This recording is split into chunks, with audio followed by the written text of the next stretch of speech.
السلام علیکم دوستو، welcome to my channel real voice centre پہ۔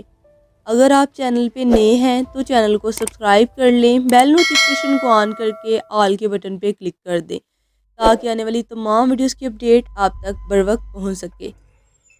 ٹھنڈ اتنی زیادہ تھی کہ جسم کے آر پار ہو رہی تھی، اور وہ تو ایک پہاڑی علاقہ تھا، وہاں تو حد سے زیادہ سردی تھی۔ میں گاڑی چلاتے ہوئے ادھر ادھر خوبصورت علاقے کا جائزہ بھی لے رہا تھا۔ میں اس پہاڑی علاقے میں پہلی بار آیا تھا، اس لیے ابھی تک قدرتی حسن سے نہ آشنا تھا۔ شہر سے میلوں دور یہ پہاڑی خوبصورت علاقہ واقع تھا۔ خوبصورت لمبے لمبے درخت، پہاڑوں کی تہہ پہ جمی سفید برف اس علاقے کی خوبصورتی میں چار چاند لگا رہے تھے۔ میں اپنے دوست کی شادی پہ جا رہا تھا، حالانکہ میرا ایسا کوئی ارادہ نہیں تھا، مگر اس کی حد سے زیادہ اصرار پہ مجھے مجبوراً یہ فیصلہ کرنا پڑا۔ سڑک بھی سنسان تھا، ہر طرف خاموشی نے قبضہ جما رکھا تھا۔ پرندوں کی چہچہاہٹ اس خاموشی کو توڑنے کی ناکام کوشش کر رہی تھی۔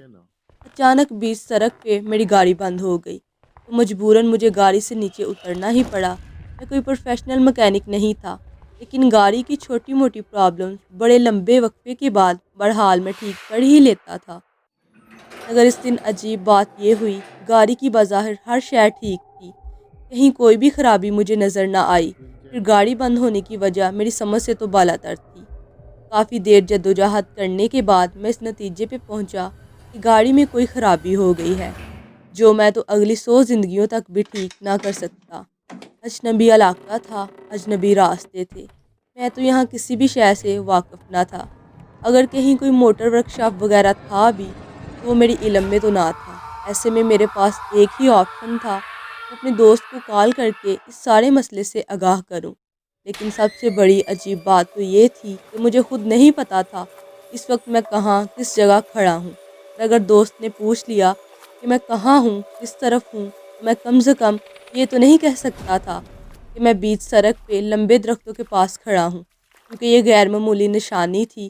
ہر طرف ایک جیسے ہی درخت تھے اور ایک جیسے پہاڑ۔ ابھی میں اسی کشمکش میں ہی تھا کہ میں اپنے پیچھے قدموں کی آواز سنائی دی۔ میں نے گردن گھما کر پیچھے دیکھا تو دو نوجوان لڑکے میری طرف ہی آ رہے تھے۔ مجھے حیرت ہوئی، کیونکہ ابھی تھوڑی دیر پہلے یہاں انسان تو کیا کسی جانور تک کا کوئی وجود نہ تھا، اور ایسے میں ان دونوں نے آ کر مجھے سلام کیا۔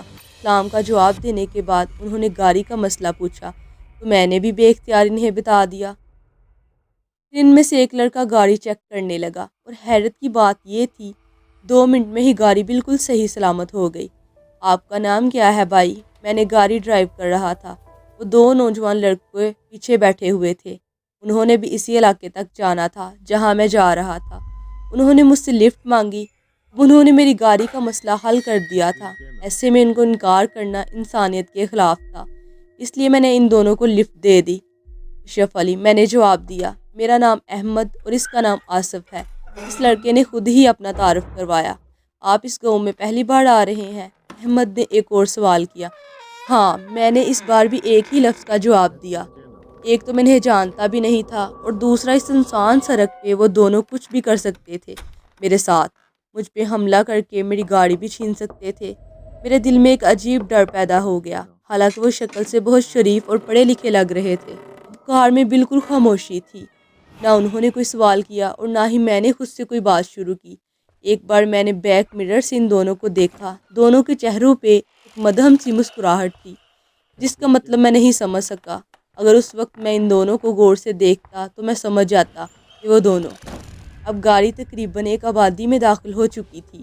وہاں پہاڑوں کے اوپر پتھروں سے چھوٹے گھر بنے ہوئے تھے، لیکن کوئی انسان دور دور تک بھی مجھے کہیں نظر نہ آیا، شاید سردی کی وجہ سے اندر چھپے بیٹھے تھے۔